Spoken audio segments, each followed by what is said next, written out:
আসসালামু আলাইকুম। আমি ডক্টর মোহাম্মদ মামুন মিয়া। আমি আজকে আলোচনা করব আমাদের শরীরের একটা অঙ্গ পিত্তথলি এবং এর মধ্যে হওয়া পাথর নিয়ে। অর্থাৎ পিত্তথলিতে যে পাথর হয় সেটাকে আমাদের মেডিকেলের ভাষায় বলা হয় কোলিলিথিয়াসিস। এই কোলিলিথিয়াসিস কি এবং কোলিলিথিয়াসিসের কারণ কি, কোলিলিথিয়াসিস হলে কি কি লক্ষণ দেখা দিতে পারে এবং কোলিলিথিয়াসিসের চিকিৎসা। তো প্রথমে আমরা আলোচনা করব যে কোলিলিথিয়াসিসটা কি। কোলিলিথিয়াসিস হলো মানুষের পিত্তথলিতে কোনো যখন পাথর তৈরি হয় সেটাকে আমাদের মেডিকেলের ভাষায় বলা হয় কোলিলিথিয়াসিস।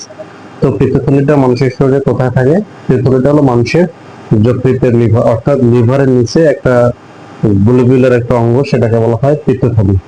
পিত্তথলির অন্যতম একটা প্রধান কাজ হলো পিত্তথলিতে পিত্তরস জমা থাকে।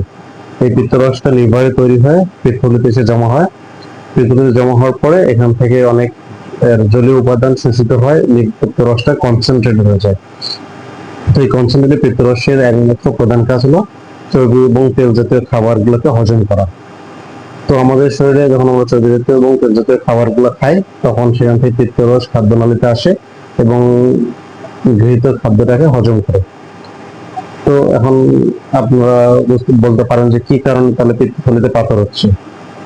সবার তো হচ্ছে না।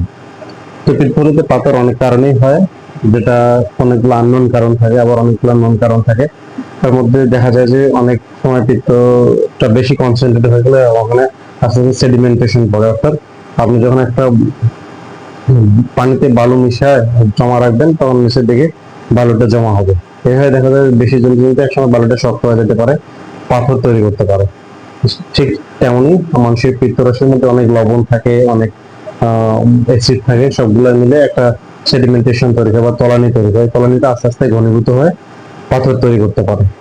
তো পিত্তথলির পাথরের অনেকগুলো কারণ আছে, তার মধ্যে একটা প্রধান কারণ হলো যারা ফ্যাটি, অর্থাৎ যাদের হলো শরীরে বেশি চর্বি আছে তারা হতে পারে, আর তাদের শরীরে হতে পারে। আর যারা চর্বি বেশি খায় তাদের পাথর হতে পারে। ডায়াবেটিস থাকলে পাথর হতে পারে, বেশি মোটা হলে পাথর হতে পারে। এছাড়াও আপনাদের জন্য একটা প্রশ্ন থাকলো যে পুরুষ বা মহিলা কাদের বেশি পিত্তথলিতে পাথর হয়? আপনারা কমেন্টে উত্তরটা জানাবেন। এখন আমি আলোচনা করবো যে পিত্তথলিতে পাথর হলে কি কি লক্ষণ দেখা দিতে পারে। তো পিত্তথলিতে পাথর হলে আমাদের অন্যতম একটা প্রধান লক্ষণ হলো ডান পার্শ্বে পাঁজরের নিচে ব্যথা হবে এবং আহ, এই ব্যথাটা অনেক সময় পিঠ বা পেটের দিকে যেতে পারে এবং বুকের দিকে যেতে পারে।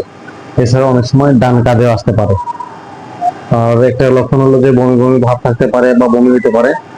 চর্বিজাত খাদ্য খেলে পায়খানা খাবারটা হজমের সমস্যা হবে এবং পায়খানাটা অনেক পানাযুক্ত হবে এবং পায়খানার সাথে চর্বি চাইতে পারে।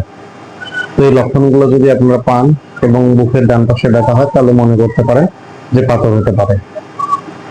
তো পিত্তথলির পাথর হলে প্রধান কি কি পরীক্ষা করলে আপনি বুঝতে পারবেন? এটা সবচেয়ে কমন একটা পরীক্ষা হলো পেটের আল্ট্রাসোনোগ্রাম। পেটের আল্ট্রাসোনোগ্রাম করলে আপনাদের বুঝতে পারবেন যে পেটে পাথর আছে কিনা। এছাড়াও এক্সরেতে বোঝা যায়, সিটি স্ক্যান, এমআরসিপি, ইআরসিপি, এইসব পরীক্ষার মাধ্যমে পিত্তথলিতে পাথর আছে কিনা সেটা জানা যায়। তো পিত্তথলিতে পাথর হলে পাথরের চিকিৎসা কি? পাথরের প্রধান এবং একমাত্র চিকিৎসা হলো পিত্তথলিটাকে কেটে ফেলা। সেটা আপনি কেটে করতে পারেন বা ল্যাপারোস্কোপির মাধ্যমে ফোঁটা করেও করতে পারেন। এখন আপনারা যে জানাচ্ছে যে পুরুষ বা মহিলা কাদের বেশি পিত্তথলিতে পাথর হয়। যেহেতু ফ্যাট মানুষের শরীরের মধ্যে, মহিলাদের শরীরে বেশি ফ্যাট থাকে, সো মহিলাদের মধ্যে বেশি পিত্তথলিতে পাথর হয়।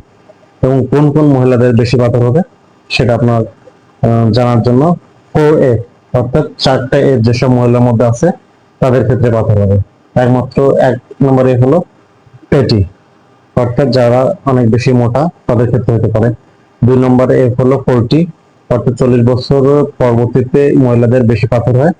3 নম্বরে হলো ফার্টাইল, অর্থাৎ যেসব মহিলাদের বাচ্চা বেশি তাদেরও পাথর হতে পারে। আর 4 নম্বরে হলো ফেয়ার, অর্থাৎ যারা একটু সাদা, অর্থাৎ ফর্সা মহিলাদের পাথর বেশি হয়। তো আপনারা এমন গুরুত্বপূর্ণ ভিডিও বা গুরুত্বপূর্ণ রোগ সম্পর্কে জানতে চাইলে আমাকে ফলো করুন, আমার সাবস্ক্রাইব করুন, লাইক এবং শেয়ার করুন। ধন্যবাদ সকলকে, ভালো থাকবেন।